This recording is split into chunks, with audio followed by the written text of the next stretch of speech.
You are the master of your fate. Let's begin. I have seen a man who could command armies reduced to a state of near paralysis by a single broken shoelace. Tell me, have you not felt that same insidious frustration? The feeling that the world is conspiring against your peace, one small irritation at a time? The slow Wi Fi, the endless queue, the keys you cannot find. They seem insignificant, but they are not. They are a test.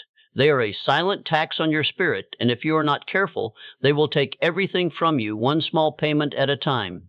I'm going to show you what your daily frustrations are truly costing you, how you are giving away your power to trivialities, and I will give you the exact mental framework to reclaim that power. Before we end, I'll give you a simple assignment that will break the cycle of annoyance for good. The most dangerous battles are not fought with swords, but with an endless stream of mundane frustrations. You think your enemy is the slow-moving car in front of you. You believe it's the broken machine, the spilled coffee, the person who didn't hold the door. But it is not. Your true enemy is the silent tax these things place on your spirit. This enemy is invisible, but its effects are tangible. It drains your energy, it steals your peace, and it dulls the edge of your mind. I have seen it firsthand. I once knew a brilliant man with a mind sharp as a new blade, a man who could solve problems others hadn't even recognized yet. But every morning he would lose his keys. They were never truly lost, of course. They were always on the same hook, right by the door. But his mind was so scattered, so anxious to begin his day, that he could not see what was right in front of him. He would spend 10 minutes every single morning in a state of frantic, searching panic. That simple 10-minute frustration was his invisible enemy. By the time he found the keys, he had already lost so much more. He had lost his composure, his calm. He had lost the mental clarity he needed to begin the day with purpose. And this small daily defeat set a precedent for the hours that followed. It made him brittle. It made him more susceptible to every other annoyance that came his way. This is the insidious, unseen cost of daily irritation. The real issue is not the frustrating event itself. It is the corrosion of your peace. It is the subtle, slow-burning fire that leaves you with nothing but ash where your energy and focus once were. You must understand this. You must see these frustrations not as minor inconveniences, but as a direct assault on your most valuable asset, your inner calm. And any enemy you can identify is an enemy you can defeat. Your greatest error is the expectation of ease. The modern world has sold you a lie. It has promised you a day without friction, a life without resistance. You see it everywhere. The perfect morning routines, the seamless travel, the effortless success. But I am here to tell you that this is a myth. A perfect day, in the way you imagine it, does not exist. It is a fairy tale, and your belief in it is making you weak. You become a person who is unprepared for resistance, a person who expects a straight path, and is thus thrown into a state of shock and frustration when the smallest pebble appears on the road. This unpreparedness is the very thing that turns a minor hurdle into a giant wall. I have seen it in the lives of the great men and women I have studied. Not one of them ever achieved anything of significance without confronting constant daily friction. And it was their ability to handle this friction, not their ability to avoid it, that made them great. Think of it this way: your muscles do not grow in a state of comfort. They grow when they are challenged, when they are met with resistance. The same is true for your mind and spirit. Every small daily annoyance is an opportunity to build what I call mental calluses. It is a chance for you to practice patience, to sharpen your focus, to prove to yourself that you are stronger than the circumstances you face. The goal is not to eliminate all frustration from your life. That is an impossible and foolish ambition. The true goal is to become a person who is not bothered by it, to become a person who sees a small inconvenience and thinks not, "Why is this happening to me?" but instead, "Here is a chance for me to grow." The man who expects a perfect day will be constantly disappointed. The man who expects to face resistance will be constantly prepared. Your first reaction is rarely your best reaction. When frustration strikes, the mind often takes over. It floods your body with heat, with tension, with a desire to lash out or to give up. This is a natural human response, but it is not a winning response. The man who acts in the heat of a moment is a man who is being controlled by his circumstances, not controlling them. I saw this constantly in my studies. A young associate of mine would get irrationally angry when he couldn't find a document he needed. He would slam drawers, throw papers, and begin to complain loudly. He would lose 20 minutes to a problem that should have taken him 20 seconds to solve. Why? Because his first action was a tantrum, not a thought. I taught him a simple rule, a blueprint for those moments. Don't move until you have a plan. And I am giving that same blueprint to you now. It has 3 simple parts, and it must be applied in this order every single time. Stop.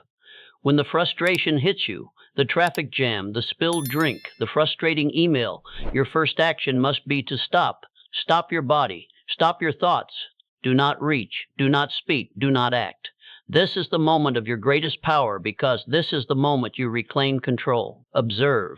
Now, with your body and your thoughts still, observe the situation. Do not judge it. Do not curse it. Simply observe it as an external event. This is not an attack on you. It is simply a thing that is happening.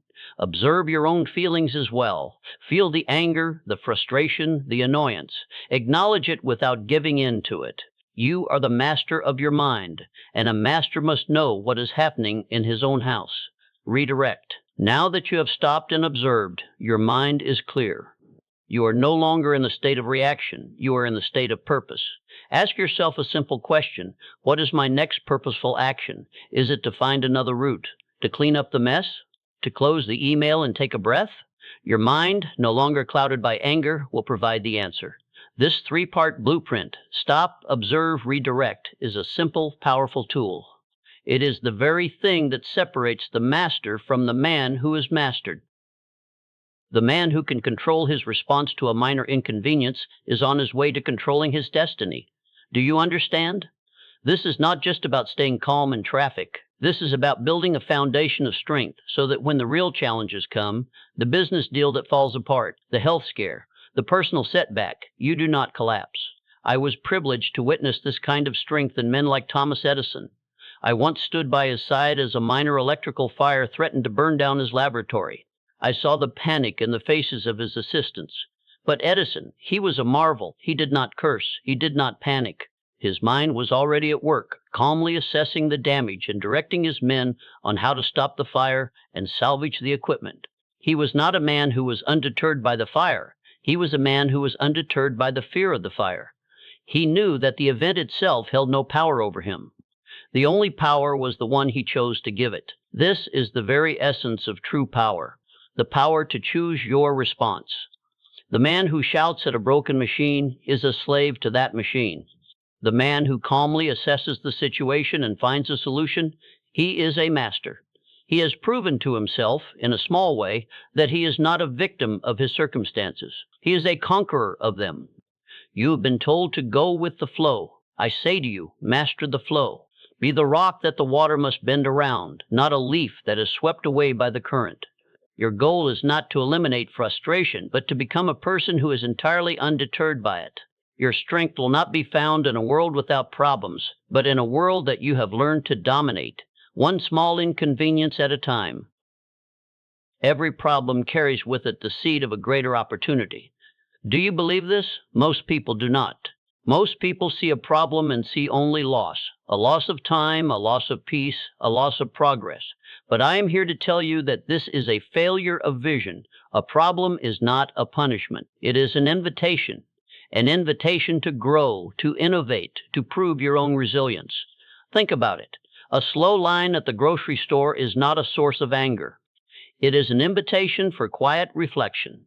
It is an opportunity to practice patience, to observe the world around you, to simply be without the need for constant motion.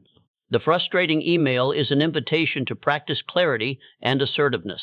The broken machine is an opportunity to develop your problem-solving prowess, to think outside the box, and to learn something new. I call this the growth glitch mindset. A glitch in your day is not a signal to get angry. It is a signal to grow, a signal to shift your perspective from a focus on the inconvenience to a focus on the opportunity. This is not easy. It requires discipline. It requires you to consciously override your natural human tendency to complain and to curse. but the payoff is immense. Every time you turn an annoyance into an opportunity, you are not just solving a small problem. You are building a new habit. You are wiring your mind for success. When you begin to see every challenge, no matter how small, as a chance to grow, you will find that you are no longer a victim of your circumstances. You will find that you are the master of your own life. And you will find that a day that once felt like a constant battle now feels like a constant victory. Resilience is not a switch you flip. It is a muscle you build. The ideas I have shared with you today are powerful, but they are useless if they remain only ideas. You cannot read your way to peace. You must practice it. You must build this muscle one repetition at a time until your natural response to frustration is calm, not chaos. This is not a task for a single afternoon. It is a new way of living, a new way of seeing the world. And like any new habit, it must be cultivated with conscious daily effort. I want you to begin with a simple practice. I want you to perform a trigger audit. For the next week, carry a small notebook with you or use the Notes app on your telephone.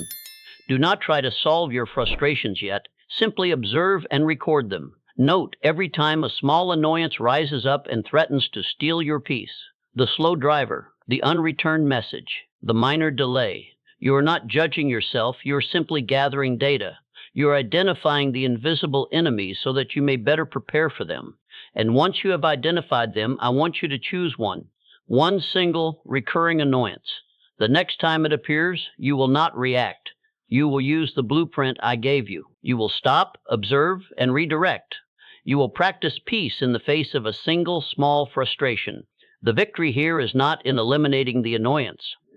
The victory is in proving to yourself that you are in control, that you are the master of your mind, and not a slave to the small daily irritations of the world. Each time you succeed, you are building a new habit. You are wiring your mind for success. The man who can find peace in a moment of frustration is a man who is destined for greatness. He is a man who is unconquerable. We have walked a long road together. I have shown you that your daily frustrations are not random events, but silent enemies that tax your peace. I have proven to you that a belief in a perfect day is a weakness, not a strength. I have given you a simple blueprint to stop, observe, and redirect, and I have shown you how to turn every moment of annoyance into an opportunity for growth. But let me be clear, the victory here is not in eliminating the annoyances of life. That is an impossible task. The victory is in becoming a person who is entirely undeterred by them. Your greatest victories will not be over the outside world. They will be over yourself. They will be in the quiet moments when a frustrating event happens, and you choose peace instead of anger, when you choose clarity instead of chaos, when you choose to be the master of your mind and not a slave to the small daily irritations of the world. Your peace is your most valuable asset. Do not give it away for free. You have my words, but words are only seeds. It is what you do with them that matters. Do not let this be another lesson you simply listen to and forget. This is a blueprint for your life. It is a path to lasting peace and unwavering strength. Here is what I want you to remember. Here is what you must do. Key takeaways. 1. The true cost of frustration is not the annoyance itself, but the peace you give away for it. 2. An expectation of a frictionless, perfect day makes you weak and unprepared for the challenges of life. 3. Control your response to the small inconveniences, and you will begin to control your destiny. 4. Every problem, no matter how small, carries with it the seed of an opportunity for growth. Action steps. 1. The 24-hour peace audit. For the next 24 hours, take note of every time you feel a surge of frustration from a small annoyance. Don't judge it, simply observe it. Write it down in a notebook or on your phone. 2. The 5-second pause. When you feel that surge of frustration, stop for 5 seconds. Don't act, don't speak, don't react, just breathe. This pause is your greatest tool. 3. The reframe. Look at the frustrations you noted in your audit. For one of them, find the hidden opportunity. Was it a chance to practice patience? To slow down? To find a better solution? Find the lesson. You are now equipped. Do the work. Do not wait for the perfect moment. The perfect moment is now. Remember, Your success begins the moment you decide to act.